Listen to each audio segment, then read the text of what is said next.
This is a ManeHustle Media podcast.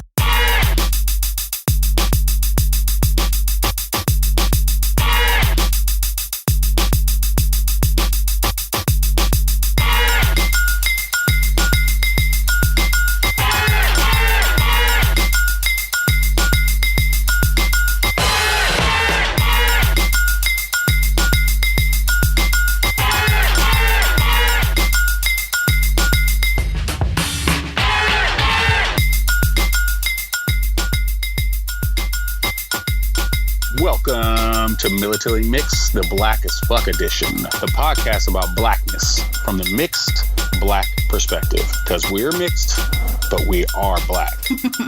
That's my girl, MixedGirlMane. What's up? What's happening? And my boy, Blerdvision. What's crackling, y'all? So, how do you feel the show's been going so far? I like it. I've been listening to it and trying to change, trying to see how it's a good report. Like you and I talking, it's mostly about, how we feel and it doesn't come off, like we're researching things to talk about. It's just about us, talking, I feel like how this we is feel just about things. Our conversations that we've had on and off throughout the years. It's weird because we've been in and out of each other's lives, social media wise or whatever. We haven't really seen each other much, but I was telling Tree this the other day, like talking to you it's no time passes. It's weird. I don't know why. Right. I don't know why we have that going on, but I'm glad we're doing it. I think it's cool. I think it's the mixedness. That's what it is. It's just that we've been connected. You know what I mean? So. Right. So it's good. So this week though, well, I was excited about last week's episode or this week's episode, the one that aired last Tuesday. Because that, personally, that's the thing that gets me a lot is the concept of being black enough and who gets to speak on behalf of blackness. I hope people kind of connect to that episode. But this week, it's really more, we're kind of getting into this idea of why are we still in 2018 talking about the first black fill in the blank. Right, exactly. Like this is the first black head of this, a CEO of this, it's weird that in 2018 we're still bringing those facts up. Right. I don't know if that's like it's not that it's a bad thing, but I feel as though like there are companies that say things like that, like, and this will be the first, black CEO of this company. Is like, that makes you look kind of like you haven't done shit in the past. Right? You know what I mean? Like that's what I've been thinking too. Like there's all this stuff that it used to be exciting that it was the first black blah blah blah, and now it's just like, don't you see that you're just exposing how fucking white and systemic racism you've allowed to sit in your organizations, whether it's the government or a company or whatever? Like, are we really having to do this? Yeah. In 2018, it's weird. I mean, and it happens to women as well. It's like, this is the first woman. This is the first black woman. This is the first. You know what I mean? So it's one of those things. I mean, I get that they're trying to say, hey, look, we're changing, or it's changed here. But it sucks that it's like 2018, bro. Yeah. I mean, we're like old now. You know what I'm saying? And it's like as far as that is, it's we're like middle aged. I mean, I know. You know what I mean? Like we look good and stuff because black don't crack, and in my case, Asian don't raisin. But like we're old. We should not be still hearing this shit. Do you get the double? You get the double? You get the raisin? Oh yeah, raisin. Like with Asians, they're either like they look young as shit or old as fuck. Like there's no transition age. Right. There's just like, you look young, your skin looks nice and tight, and then boom, all of a sudden you're 207 years old. Like, right. Like my grandma right now at 82, 83, she looks like 60. If I show a picture, people are like, oh, your grandma's in her 60s. I'm like, no, she's in her 80s. She looks good. Yeah. Asian don't raisin. And then, of course, on the other side, I got the black don't crack. So I got really tight skin and stuff like that. I mean, I put a little bit of weight on, so I'm starting to see my age a little bit in the weight. But, the skin, I got no problems with the skin. Yeah. But, I'm middle-aged as fuck, though. When I'm around 20-year-olds, I'm like, oh, I didn't know I was old. Right. And that's it. I've always thought of that too. Like, okay, when is it that we're going to get to an age where we're like, shit, You know what I mean? I can't connect with this, or I can't, you know what I mean? So it's like, hey, when is the age when you look at yourself like, I can't do the shit that I used to do? You know what I mean? I'm good right now. Right. Tree's been getting on me because of the music. Like, I'm not listening to new music now, and I keep talking about how amazing our music was and how shit today's music is and stuff. And then he's like, you're just dealing with the bias. Like, right now, if you listen to the old school station, it's only all the bops. So, of course, it sounds like our music was the shit, you know, because we're not listening to any of the trash. And I don't have the patience to weed through today's trash to get to someone good. Like, you know, like, I already know I like Kendrick. I know I like Childish Gambino. I know I like Janelle Monáe. You know, I'm like, I'll search those out, but, like, I'm not actively listening to new music. Plus, I don't want to accidentally hear Kanye, because fuck that dude. So, like, I don't listen to a lot of the new shit because of it. And but I've always been kind of old. Like, even as a kid, I was like an old man trapped in a young woman's body, so like maybe there's a little bit of that, but like I'm ready to settle into my old age. Like, I'm ready to just be like a curmudgeon-y ass old person. I make a joke that my spirit animal, well, is really my granddad on my dad's side, but he looks exactly like Samuel L. Jackson did in Black Snake Moan, you know? Like, I want to be wearing the black dress socks pulled up to my knees, the short ass khaki shorts, the white wife beater, and I just want to have a stare, and I want, like, to collect everything that some kid drops on my yard and be like, nah, you ain't getting this back. I'm waiting for that time period in my life. It'll be fun. That was my dad. Yeah. I mean, he would be like, man, I don't want to go out and cut the grass. He out there in coat shorts, church socks. You know what I'm saying? He got the church socks and some Stacey Adams. Like, you're cutting grass in old Stacey Adams. Like, what are you doing? Oh my God, I can picture him out there. And they used to have like the silky kind of see-through tank tops back then, though. Right. So I mean, he got his, he got his hamburger meat chest hairs, you know what I'm saying? And he just out there, and I'm like, Dad, like, come on, man. He always would say, why you back in the house with your moms? And I'm like, I don't want to be out in the front yard with my dad. That's why. But but but what we were getting at was is there going to be a day and age where we don't hear that anymore? Is that going to be a good thing or a bad thing? Is it going to be a good thing where we're not saying like, oh, this is the first one or this is the second? Right. What do you think about that? I mean, it does feel like a mixed thing, right? Because, and I think this is what's unique about being a person of color versus a white person, is that in our case, we live both in wanting to break those barriers and at the same time keeping it in-house, right? And like staying together. Mm-hmm. So, like a not separate but equal, but kinda. Like I don't know how else to say it. Like, so there's this thing of where there are times when I just want to see a regular ass movie or have a regular ass experience, and it just happens to have black people in it, or whatever, and that the blackness isn't a part of what just happened. Black Panther is a huge deal, and the blackness is very much a part of that movie because we're talking about a isolated part of Africa, and then we're talking about incorporating blackness from around the world and stuff like that. So that movie is black as fuck, and it had to be black as fuck. We needed that movie to be black as fuck. But could we have a version of, like, what's some benign ass white movie like Hangover? Could we have Hangover without it being these punk ass black people are out here doing trash?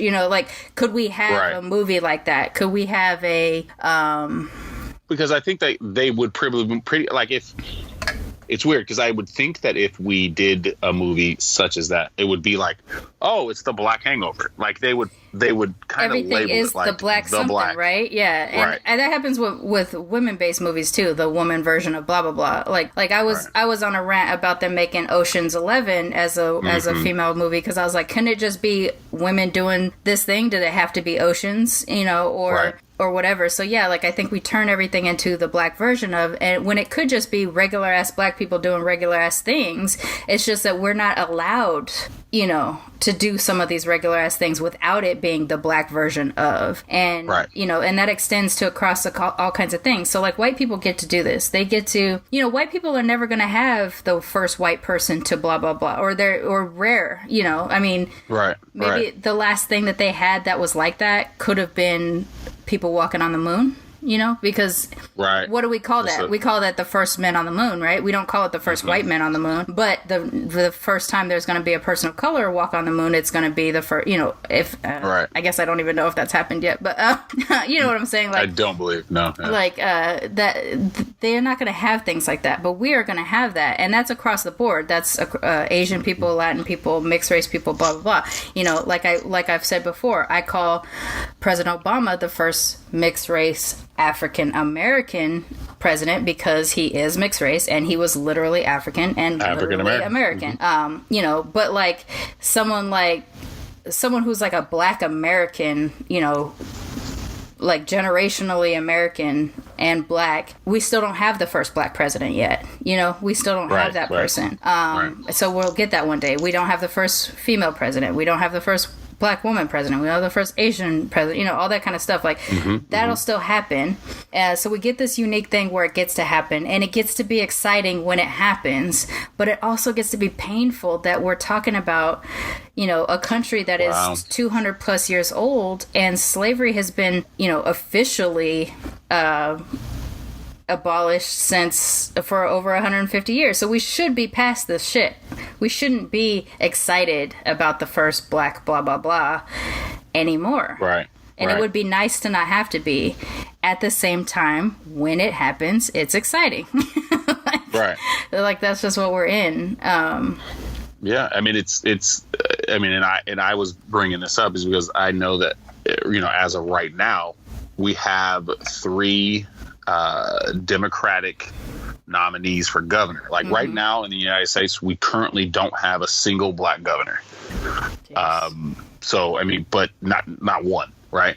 So I mean, if you think of right now in Florida, Georgia, and Maryland, they've never had a black governor, and no black person has even been a Democratic nominee for the governor of Florida or Georgia. So right now we have, it's Andrew Gillum. He's in Florida. And then there's Stacey Abrams, who's in Georgia, and then Ben Jealous, who is in Maryland. So I mean, it could be super historic. Like we could have 3 governors at one time, and 2 of them in the South. You know what I mean? Like that's the weird thing is that, like, I'm actually more surprised that there hasn't been a black governor in Maryland yet, only because, like, I know it's still a very racist state. We hear a lot of shit about Maryland all the time, but, you know, they have had black mayors and things like that. They've had higher up. So I'm actually kind of surprised it hasn't happened there yet. But then in context of United States of America, there have only been 2 black governors in all of the U.S. history. And that is from Massachusetts and from Virginia. And I lived in Massachusetts when there was a black governor there. This is pretty historic. We've got, you know, 3 in the running right now. And in terms of Georgia, well, I guess all 3 states, but in terms of Georgia and Florida, we're talking about deeply Southern, deeply white.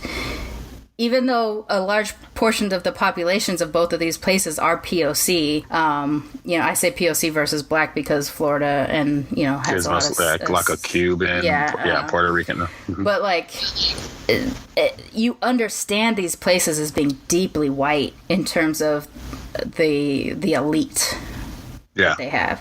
So that is pretty significant. I was set off today because of that clip that has been circulating on Twitter from Fox News where this dude that's the one time you want your mic to pick up the sigh that you just, you know, you're just like, it's just really like, so I'll play the clip But just as the moment that I'm speaking, I don't remember the white dude's name. I mean, this is Florida elections are always competitive, and this is a guy who, although he's much too liberal for Florida, I think he's got huge problems with how he's governed Tallahassee.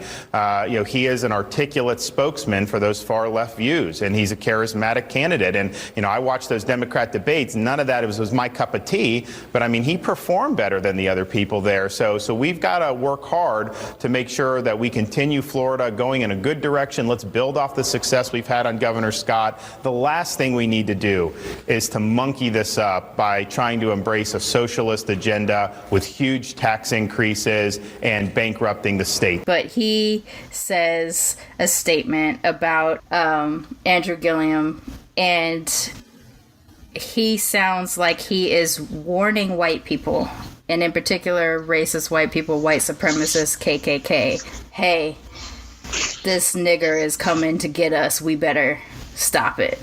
And that's how I a lot of times I read the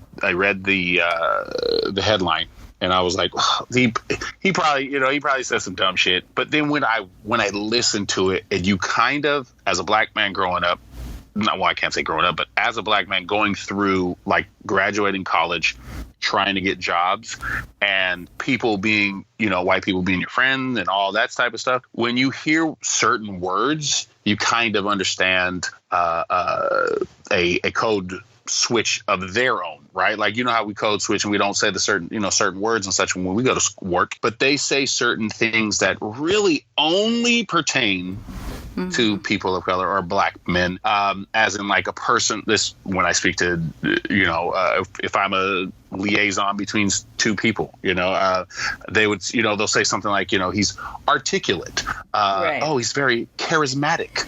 His personality is he has a large personality. Yeah. And those are different words that I hear that I kind of perk my ears up and say, okay, I can hear that, and I understand what they're trying to say to each other. Like, right.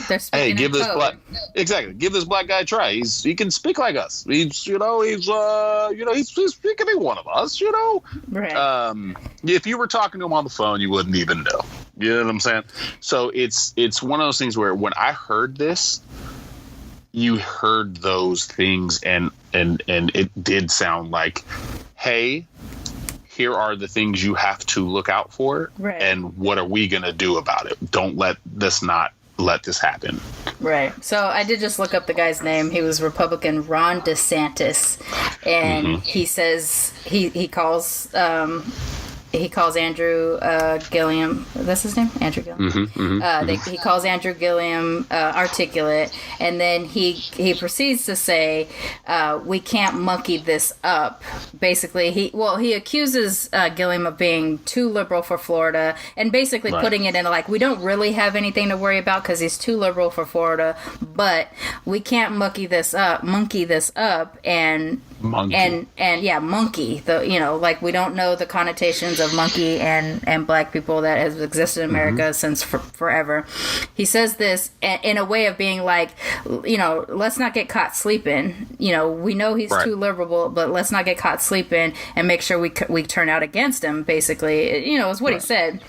And so the reporter, Sandra Smith, she has like no reaction to what he says. Like, I don't know, maybe there's something behind her eyes where it could be like, oh shit, I could get in trouble, we could get in trouble for this or whatever. Right. But she doesn't stop him. She doesn't go. She just kind of ends the, like, thank you for your time type of thing or whatever. And then later on comes back to say, like, I don't condone the language that he chose to use. Well, here, I already have a problem with people who apologize publicly because, it's not like you say something and in the moment you're like, oh shit, I said that wrong. I'm sorry, blah, blah, blah, blah, blah. Like, that's that's an apology, I believe. Like, you got caught slipping and you said something stupid and you kind of correct yourself. But when you wait to get called out for something then you have an apology, you have a lot of work to do before you get me believing in your apology, Right. It's the same with this Me Too movement and the men that are saying, like, if she felt threatened, then I am sorry bullshit like Louis C.K. did and all these other guys who I used to love, but now I have to separate from because of this type of thing. Same type of thing. You know, any kind of person that comes out and says some racist shit and then they're like, oh, if you were offended, I'm sorry, I didn't mean it. Like, whether or not we're offended should not have mattered, because what you said was racist, so that's what you need to be apologizing for. You don't need to be apologizing for my feelings. You need to apologize for your fucking words and your fucking actions. And so this is what we have is, I'm sorry this dude said some shit on my show. I don't condone what he said. Fuck you. Yeah. Because you did. Yeah. Because you did. In that moment, you condoned it. And you, not only that, you let it go on TV without calling it out. Because if you didn't like it and you called it out on TV, that shit would have made a bigger impact to me. And what's funny, I mean, a lot of times that's what Democrats, like, people that are on, like Andrew Cuomo, he will call people out. Like, no, don't say some shit like that. And we do that to Republican people when they do come on the show, or they do it to Republican people when they come on the shows. And it's rarely done on a Fox News show. So it's always kind of a let's get it out there, but then we will come back and kind of roll it back a little bit. But the dog whistles are already out there. Right. You know what I'm saying? I mean, I hear them all the time. You know what I'm saying? And so it's one of those things where it's like, you can't. He's doing exactly. I mean, and he's a Trump lackey for real. Right. I mean, Trump even tweeted out like, some shit like he won the primary handily, and what did he say? It's a dream guy that he's going up against because he's a failed socialist mayor from Tallahassee or some shit like that. Yeah, like so it's really right now, and I hope Florida shows up, is that it's really showing right now like a Trump lackey against the change of America, the black, the way that we can make America better. You know what I'm saying? Like we can become a better place to be. You know what I'm saying? With these types of people, and not going back to and say, hey, we're behind Trump. This is what we're here for. You know what I mean? Right. So I mean, we're gonna have to wait for that shit, but what's his name? Christ that's in right now. It's Florida's garbage, dude. Florida. Like I'm not talking shit about the people of Florida, but whenever there's some crazy shit that happens, I do always think Florida, and I'm not. I mean, I think that's pretty common. Like, I mean, I know there obviously in any state there's the good stuff and the bad stuff. It just so happens that a lot of the newsworthy, crazy stuff that comes out of Florida is pretty fucking racist, pretty fucking sexist, pretty fucking everything-ist, like it's just, I don't know what it is about that place that is so anti. Right. You know, like that's where the dude ate the dude's face on the bath salts. That's where just last weekend with the Madden tournament, the dude came and shot some people up. That's in Florida. The Pulse shooting. The Pulse shooting. I mean, there's a lot of shit that happens there. It is such a weird demographic because if any place in the United States is really reflective of kind of the possibilities of America being a melting pot, Florida would be representative of that. It's got a very large Jewish population. It's got a very large white hillbilly population. It's got a very large, Latin population, Afro-Latin, white Latin, like all mixed across the board. In the bottoms, you got gold teeth, dreads. You know what I'm saying? You got all real. You know what I'm saying? Yeah, you got West Indian. So you got all of that. You got a lot of stuff going on there, and if the communities could work, but also, this is a stand your ground state. This is how George Zimmerman gets off from murdering Trayvon Martin. This is how, and I forget what this white man's name is, the dude who shot up the guys that were in the car blasting music outside of the quick stop or whatever. Right. That case happens there. It's hard to remember when things turn in the direction of justice there, unfortunately, at least from my position. It makes me think I'm wasted. A person like me who votes the way that I do or whatever, I'm wasted in a state like California, because even though California can be extremely conservative in the Central Valley, a lot of times we tend towards being a blue state, and so in that case, someone like me would be, I mean, you don't want all of us to leave, but like if some of us left and moved to some of these places that had these heavy conservative stints. I mean, I've been in that position before. I lived in Austin, Texas, a blue dot in a red state. I lived in Massachusetts, which is usually a blue state, but it's oddly extremely conservative. Like, it amazes me that they managed to elect Democrats there at all, and they're usually pretty moderate Democrats. They're not leaning towards the left, and they're not or this, you know, the new bad word, socialist Democrats or whatever. They're not that out there either. So right, and it kind of showed a little faith in Florida, is that the dude that Gillum was running up against was actually trying to kind of run as Republican light. You know what I'm saying? Kind of like, hey, I'm a Democrat, but I have some kind of conservative, you know, thoughts and views, and, you know, kind of one of those people that kind of said that they're, what do they say? They're socially liberal, but conservative, you know, they're fiscally conservative type. I fucking hate that. I hate that. You just say that shit because you want one person to not say you're an asshole to the other person. You know what I'm saying? It's like, you're still a dick. What you're telling me is you still put your money or the money of the states over Black lives, over POC lives, over brown lives. You know, like, that's what you're telling. Like, unfortunately, that is what you're saying. You are saying that because the Conservative Party is not in line with anything Christian, which is like, you know, for being the Christian party, it amazes me because they're extremely anti-Christian in terms of Christian tenets. The Republican Party is extremely anti-Christian tenets, and yet they are the Christian party. They're very anti-immigration, even legal immigration, you know. So that has to do with brown and black lives and stuff. You know, they set policies that constantly and at a systemic level repress and oppress black and brown people. You know, like, they are not the party for the people. They are the party for the elite. And for those few white rich elite that come down onto onto the leaning towards the left side or whatever, you know, even they are benefiting from what the Republican Party does, but they are trying, you know, like, you see some folks that are really actually trying to put their money in the social side of things. You know,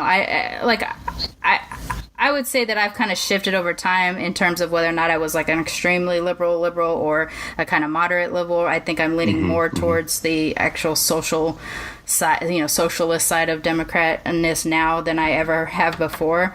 But that's because, like, human lives are far more important to me than, you know, I'm willing to put extra tax dollars into programs that help lift up my people. I don't want to drive down my street and see all these homeless people with, you know, being harassed by the police because they don't have a place to go, but then being forced to leave where they're sitting. You know, I don't want to see that.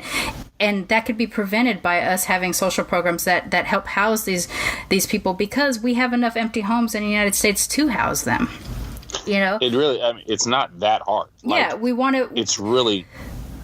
We like fucking arrest people or ticket people who feed the homeless. That happened in LA last year. You know, I know there was a recent ruling, I forget what state it was, that said, you know, they were no longer going to penalize people for sharing food with the homeless. But, like, you know, we're actively... Why was that even a question? Why aren't churches out there feeding the homeless on a daily basis? Why aren't churches opening up their doors so that homeless can sleep there at night, every night? You know, why is that not happening? Because these aren't organizations that are actually for the people. These are organizations that have forgotten the tenets of their own, you know, beliefs or religions to do good in the world.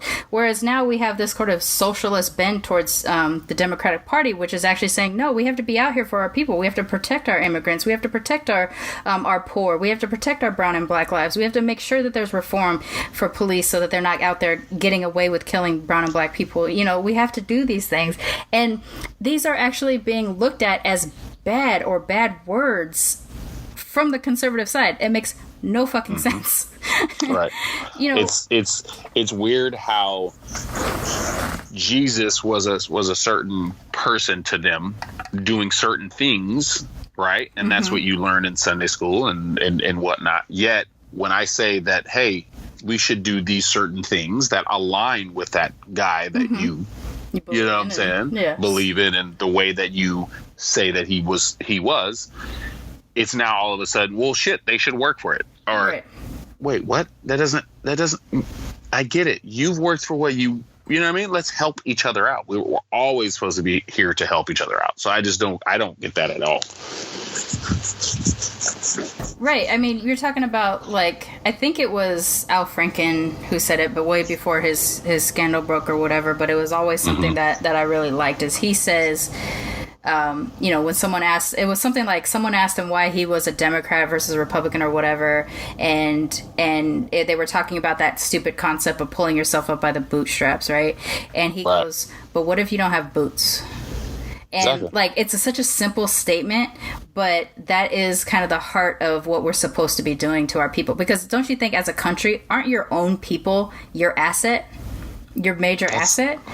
So why are you trying to separate from your own people? We're all born here on this land, regardless of whether or not the United States was founded, legally, or whether or not we, the people in power at that time didn't, take away land from Native people, like that, stuff like that. Like, all of that bad stuff happens. It's part of our history, and we know it. But we still, at this point, have been here for 200 plus years as a country with a melting pot of people. We're not the kind of nationalist, homogenous type of countries like Japan or the United Kingdom or whatever. Like, we're unique in that we have people from all over the world, from all different countries.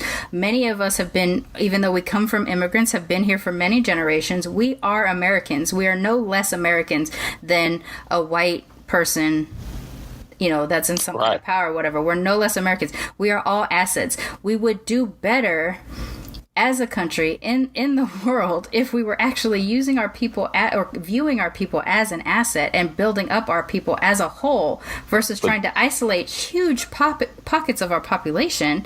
And then also, where are we going to go? I know we've said this before, but where the fuck are we going to go? If we're not American or not American enough, where on this planet can we go and be enough? Those of us who descend from black slaves will never be African enough to be African. Those of us who come from South America or Central America, we're never going to be, Latin enough or whatever to move back there. If we were born and raised here and culturally brought up here, there's really no place for that sort of white elite to tell us that we're not American enough. Because if anything, we're embodying the principles in terms of our tenets and how we're trying to look at things in terms of, using the national anthem as a point of protest against injustice and police brutality and stuff like that. What we're doing is a very American thing when we do that. When we're trying to help our poor and welcome in the poor and weak from other places, that is a very American thing that we're doing right there. So how are we less American, and where the fuck are we going to be able to go in this world? They've lost that, though. That's how America was set up. But once everybody, this is kind of like one of those, not Ponzi schemes, but it's one of those things where, you keep getting people to buy into it and buy into it and buy into it. Then once they get their people below them and they get elevated to a higher status or a higher area, then at that time there's just like, well, shit, you got to do your own thing. I don't give a fuck. I mean, I'm already here, so it is what it is. You know what I mean? They forget the values that, or the way that things were set up and the way that they got to where they are, or people that have come before them that pushed, and made it. So like the people that had had a general store back in the day, you know what I'm saying? And then made a company and then, you know what I'm saying? Then gave it to their kids and shit. That doesn't, that they forget that that's how we help you always help the generation after you, but it's as if America has forgotten that that's what you do. You get where you get and you say, fuck it. I don't give a, I don't care about the people behind me. You know what I mean? Right. Sad, bro. It's sad. Yeah, it's so frustrating because you feel like there's no, obviously when we're on these polar opposite sides, that there's not a really good way of communication to break open people's minds. That my husband is a philosopher or whatever, so he teaches logic and reason and argumentation and stuff like that, and he says that a good argument will last a long time in terms of convincing people of something. But what we see happens is that a lot of times people who are so anchored in whatever their belief is they can't seem to snap out of it even for a good argument. And so you need sometimes you need that rhetoric. And I don't think he agrees with this, so this is more my position. But sometimes you need that rhetoric or that like petty meme type of thing to snap into someone's attention. Oh, now I see something is different, right? So, you can sit there and make all these arguments like about how, say, conservatives are doing Christianity wrong. You can say, well, Jesus did blah, blah, blah, blah, blah, blah, blah, and you're doing blah, blah, blah, blah, blah, blah, blah. See how you're not in line with your own belief system or whatever? And people be like, nah. But then, you find some kind of meme or some way to kind of snap into focus and people kind of pay attention. The only example that's really, I was hoping an example would pop into my head, but I wasn't really getting there. But one of the ways, and this is actually an area in which I have personally pissed off a lot of people when I've used this example before, is black Christians. So for me, and this is entirely Sharmane's personal belief. This has nothing to, you don't necessarily... Disclaimer. Just a disclaimer. Like, you and I don't think we've even talked about this before, but like, I am confused by black Christians. And the reason why I'm confused by black Christians is because I am aware that, I think a lot of us are, that Christianity was used as a tool from the slave master to keep black slaves in control. And, and so it doesn't come from a very loving place that black people were given the Christian religion. And more than that, it was actually used as a system, as a tool against them to keep them under thumb, and once we gain emancipation, once we actually, and not even just gain emancipation, but like actually get to live free lives, which, seems to happen. I mean, some of us don't even get to do it now. A lot of us do, but not all of us. But, like when we break away from the confines of slavery and the confines of Jim Crow and the terrible things that were happening before the Civil Rights Act and stuff like that, I don't understand how we're still using this tool. Right. Allowing ourselves to still be controlled by it. And I honestly, I don't have a well thought out way or a well thought out argument as to it. It's just a gut thing for me. It's like, I do not want to follow anything that was used as a system of control against my people, And so like, I'm very bothered by the idea of black Christianity. There's a lot of pain for me behind it, so I imagine, and I know a few people that feel this way too, but not many. I've actually I've turned away people who are no longer in my life because they didn't like that I had this position, and it actually makes people really offended because basically it sounds like I'm telling them, you're still under master's thumb and stuff like that, and no one wants to hear some shit like that. It sounds terrible. It sounds rude. It sounds mean. But it is my opinion. I can get it. Yeah, I mean, and that's what I'm saying. Like, I'd be like, yeah, cool. Yeah, so that's how you feel? There is a meme that kind of goes around. It circulates through like Facebook and stuff every so often. That does say something about that, where basically is like, white people gave you this religion to keep you under your ancestors under pocket, and now under thumb, and now you're still believing it. Like, you still want to believe in this Jesus, this blonde hair, blue eyed Jesus. When we know, if you have read the book, that if Jesus was a real guy, he was a dark skinned, wool haired Jew. He wasn't a blonde hair, blue eyed white guy. So yeah, like that. I've seen that argument work on people, even though it's like a rhetoric type of argument, where it's like that meme had made some people go, oh shit, I didn't even realize that. Now I got to think about it. And it's not a good argument. I know that it's not a good argument. It's not well thought out. It's not logical or anything like that. But it's still something like, you shouldn't not believe in God because, there was this tool of white slave owners or whatever. That shouldn't be the reason. But there should be other reasons that make you believe or not believe. But in my case, I'm going to be less inclined to follow a religion that was given to me through slave masters. I'm not going to do it. I'm just not going to do it. Right. And I can definitely see your point, because I mean, there's I'll research it a little bit more, but there's a lot of folklore. There's books about how religion was given to us and things like that, and how we still, some of us kept, some of the slaves kept a lot of their beliefs that they had when they were in Africa, and that's that was passed down and such.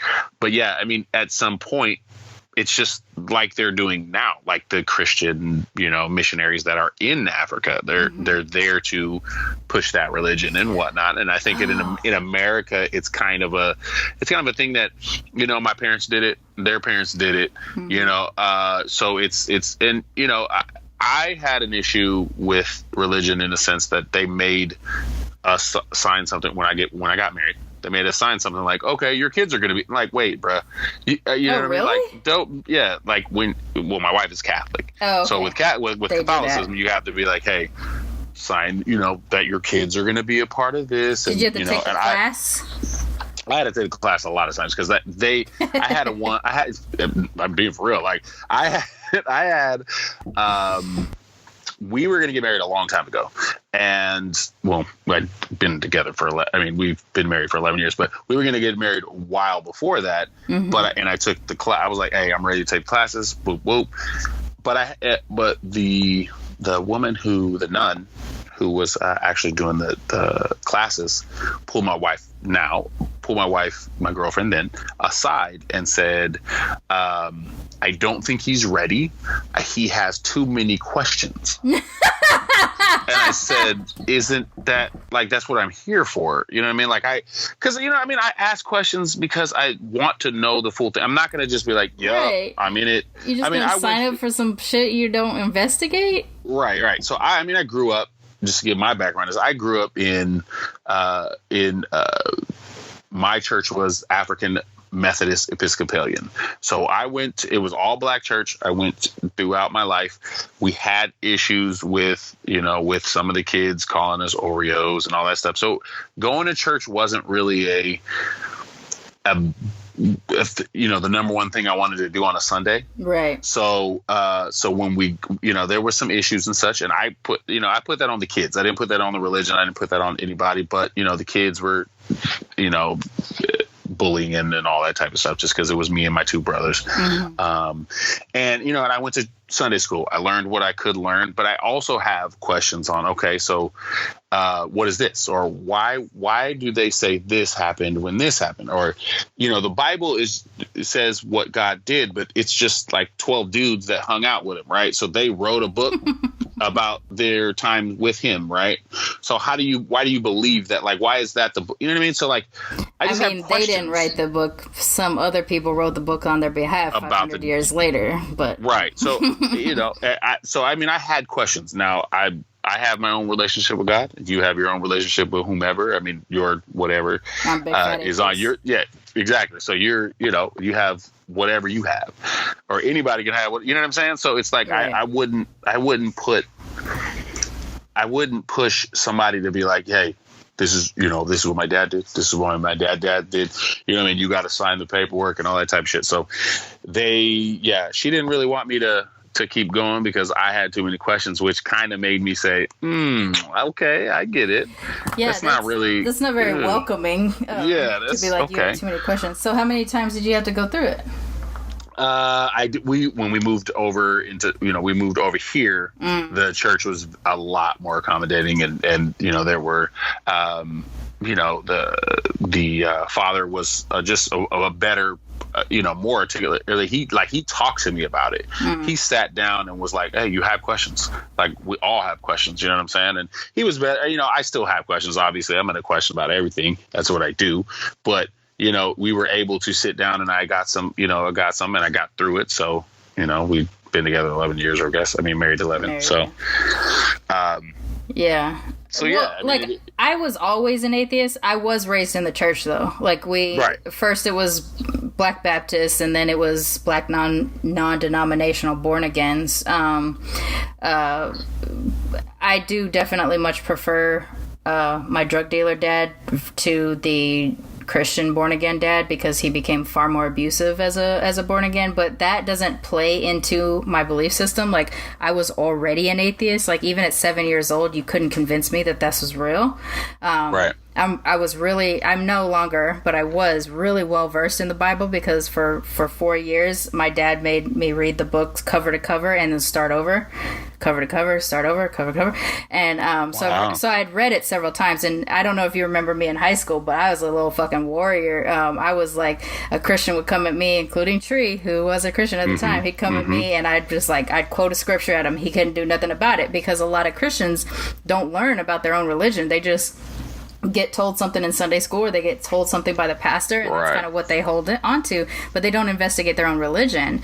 And so when I was in high school, that was a big problem for me. I hated when people didn't investigate their own religion. Like, you should have questions. You should, you should try to find out. You should notice the inconsistencies in the book that they're teaching you from and say, hey, but what about this? And then let's have a conversation about it. Instead, a lot of times questions in Christian churches were met with, like you said, like, you have too many questions. I don't think you're right for it, or whatever. So, like, I don't actually have any baggage about religion anymore. Like, I definitely did for many years, but now, I know I know I was born an atheist and stayed an atheist. So the indoctrination didn't get in there. There's a few things that got in there. Like, it's hard to hear something over and over again and it not make an impact. So there was a period of time when I left my father, finally, that there was a period of time where it became obvious I didn't believe in dinosaurs for a period of time. And my aunt had taken me to the Natural History Museum in San Francisco, and I said something about, like, fossils, like, who put the fossils there to trick us. And then my aunt was like, whoa, like, this is here, there's evidence and stuff. So, obviously that kind of stuff shook its way out eventually.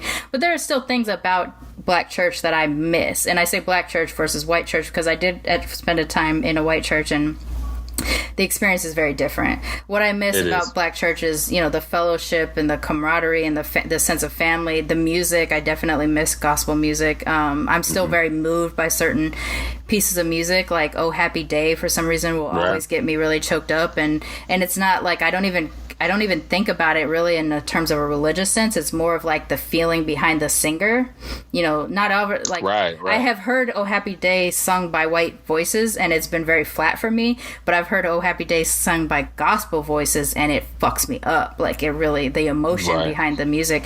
So there's things like that I definitely miss in terms of that, but I don't, I can't connect it to the religion, and I also can't go just for that. Like, I need a message that makes sense to me for me to sign up for it. So obviously I'm not going to do that kind of stuff.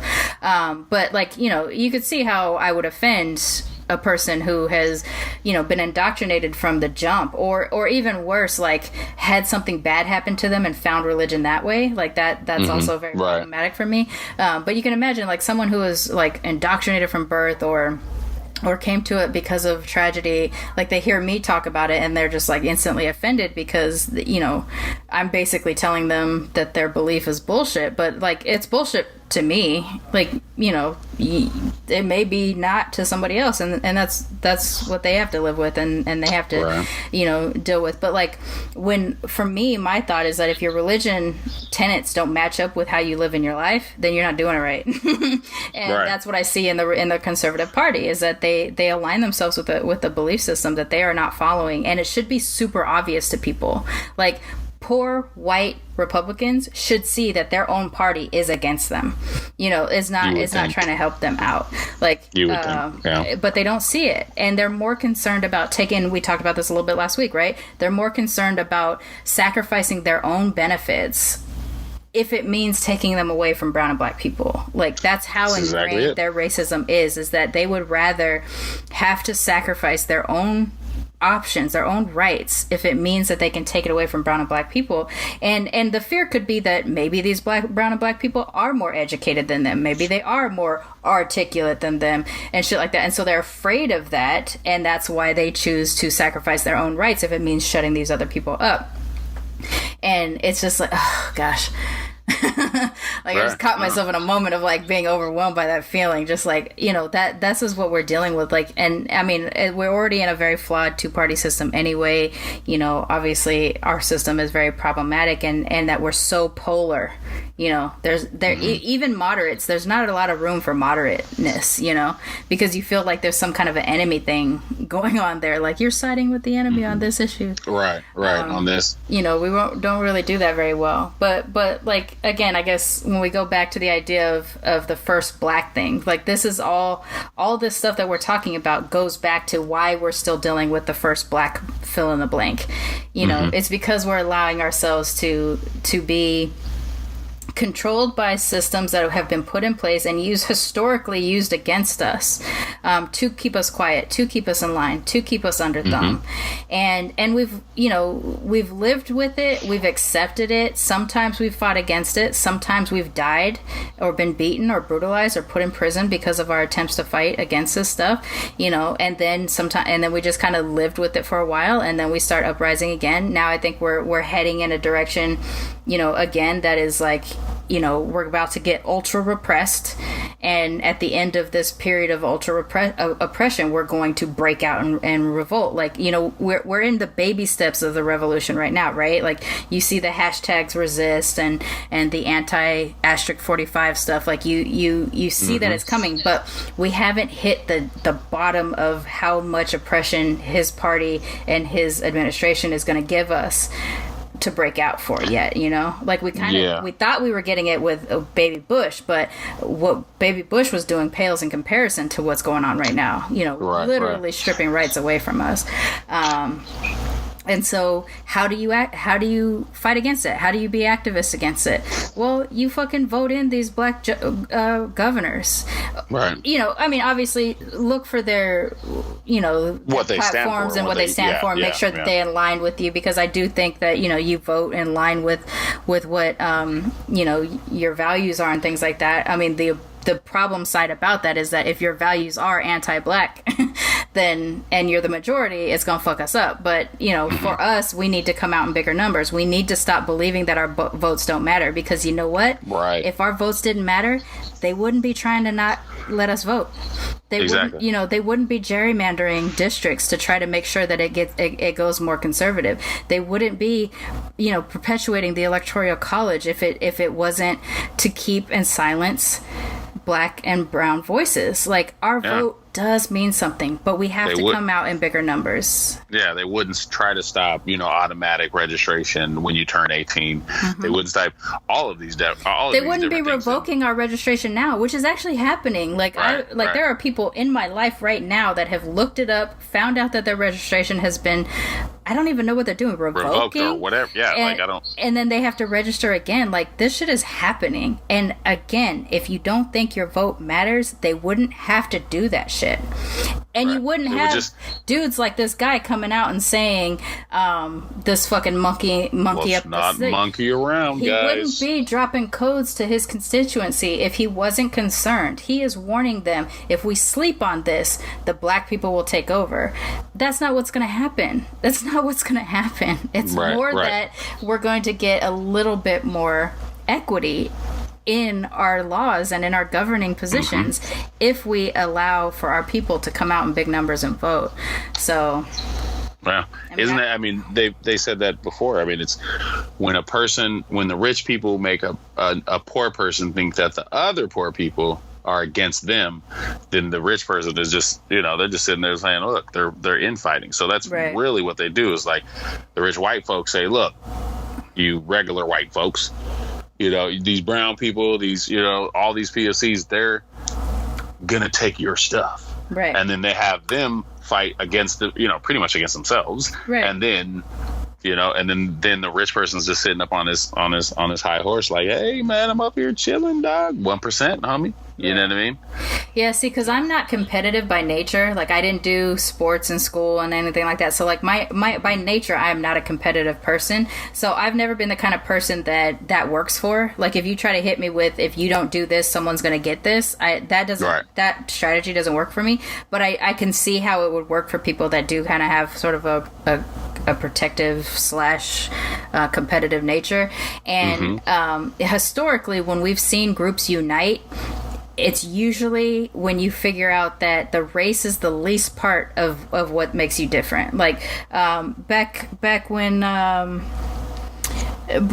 back in kind of, I guess, what would that be, second wave of the Black Panthers, when they started to actually actively unite with the other organizations, like the poor, the white hillbillies and groups and stuff like that, and the Asian groups, and the where they had the Brown Panthers, stuff like that. When they actually started to pool their resources together, right. you can see film footage of these like white hillbilly groups, these like Appalachian activist groups that were saying, we didn't realize we had the same problems.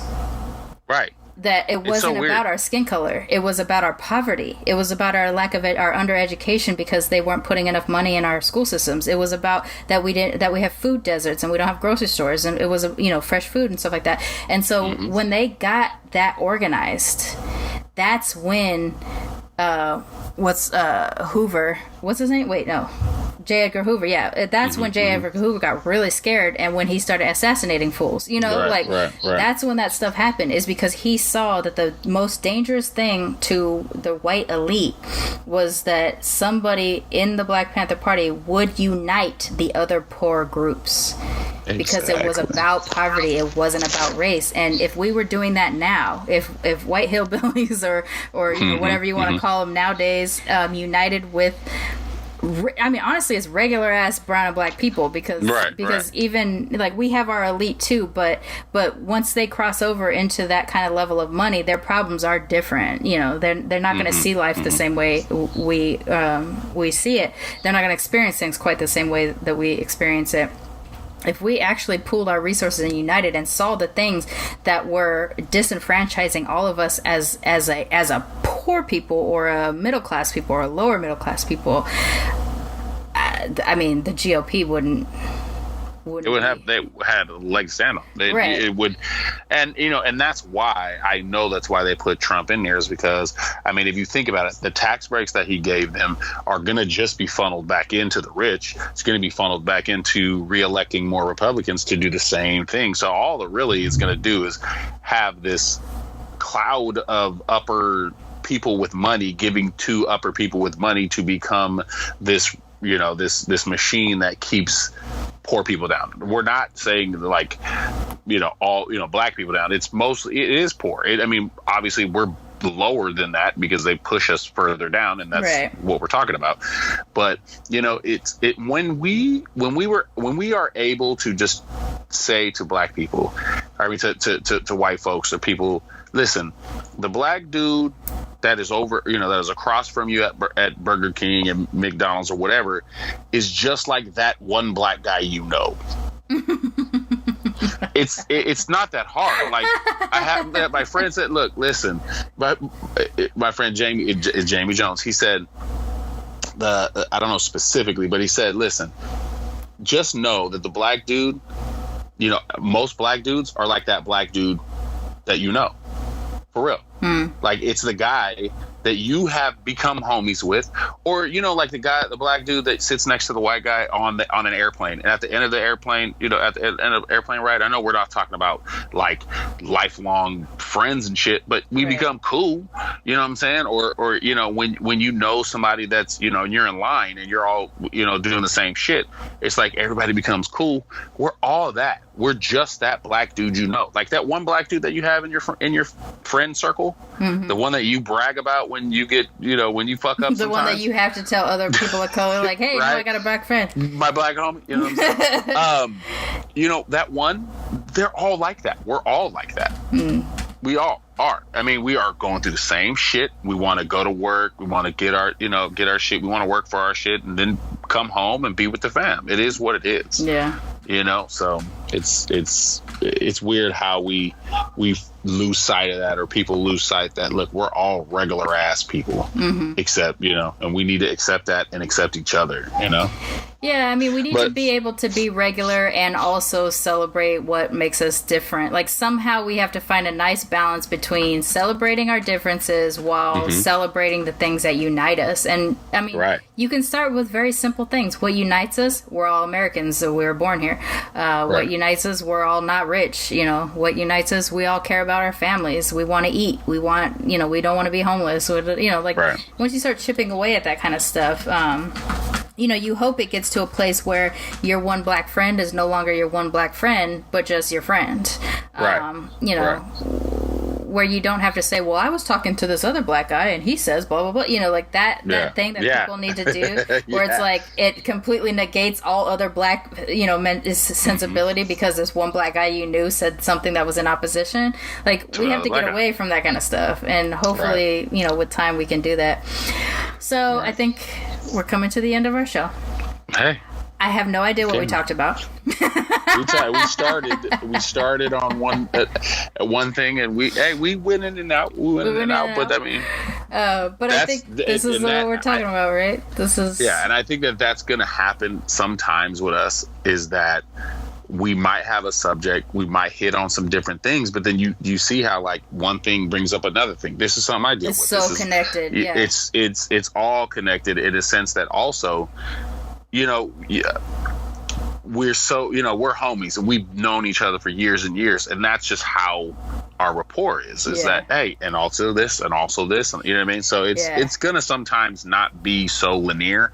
It's going to jump around a little bit, but we still here, we still militantly mixed, we still black as fuck and dealing with it. You know what I'm saying? So, hopefully we will have, we'll have both types of, really linear focused, let's hit these points. But sometimes we're going to be like, hey, let's just talk about some shit, And it does. It's therapeutic to be able to do that too sometimes because, right now I live in a very small bubble because, I've been home for a year now, and doing the podcast now going on 2.5 months or so. So my world is really small right now.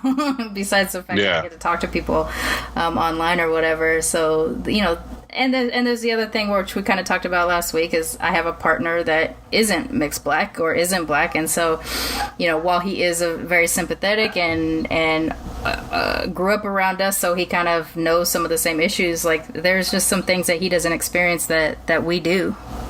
And so it's nice to be able to have these conversations with someone that comes from the same type of situation.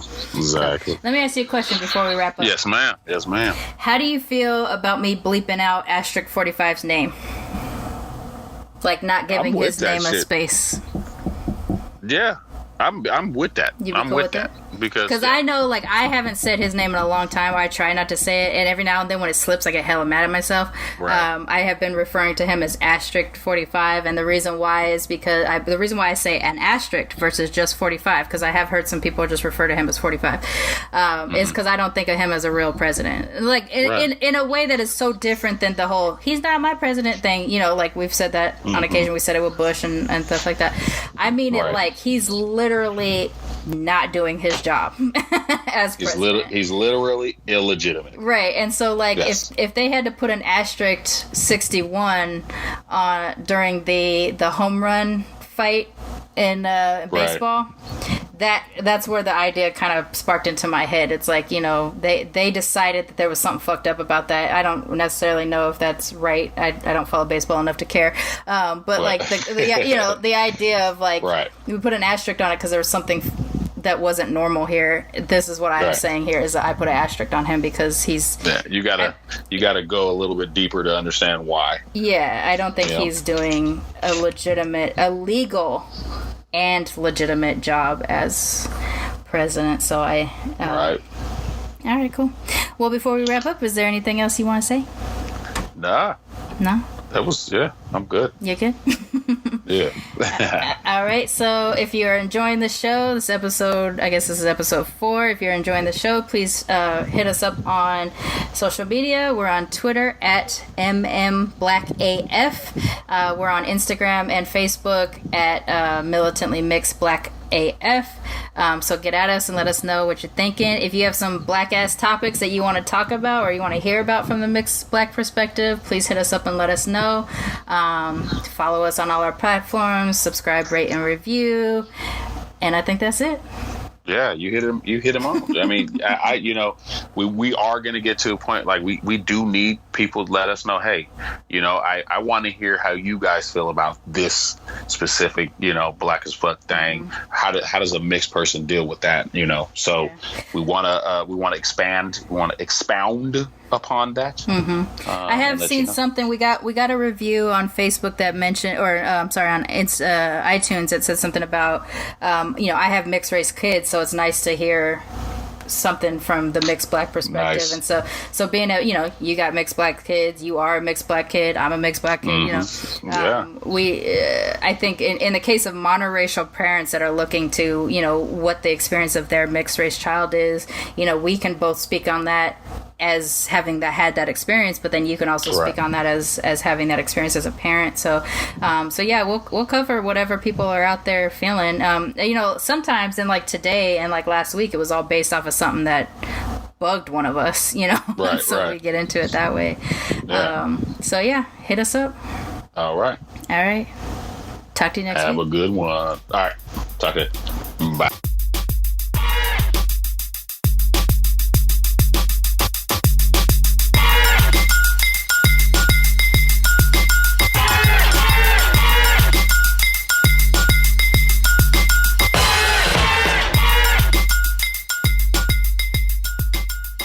Militantly Mixed, the Black as Fuck edition is a ManeHustle Media podcast, produced and edited by Sharmane Johnson, co-hosted by MixedGirlMane and Blerdvision. Music is provided by Hwoodplayers and Pond 5. If you like what you heard on Militantly Mixed, the Black as Fuck edition, please subscribe, rate, and review wherever you get your podcasts.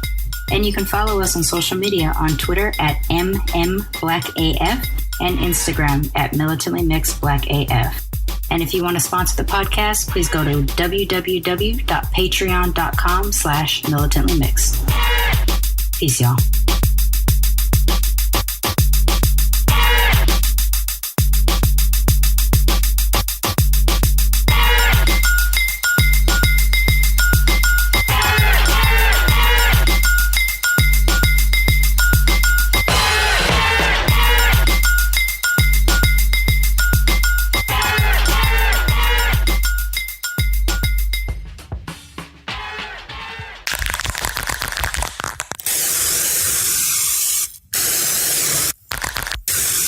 This is a ManeHustle Media podcast.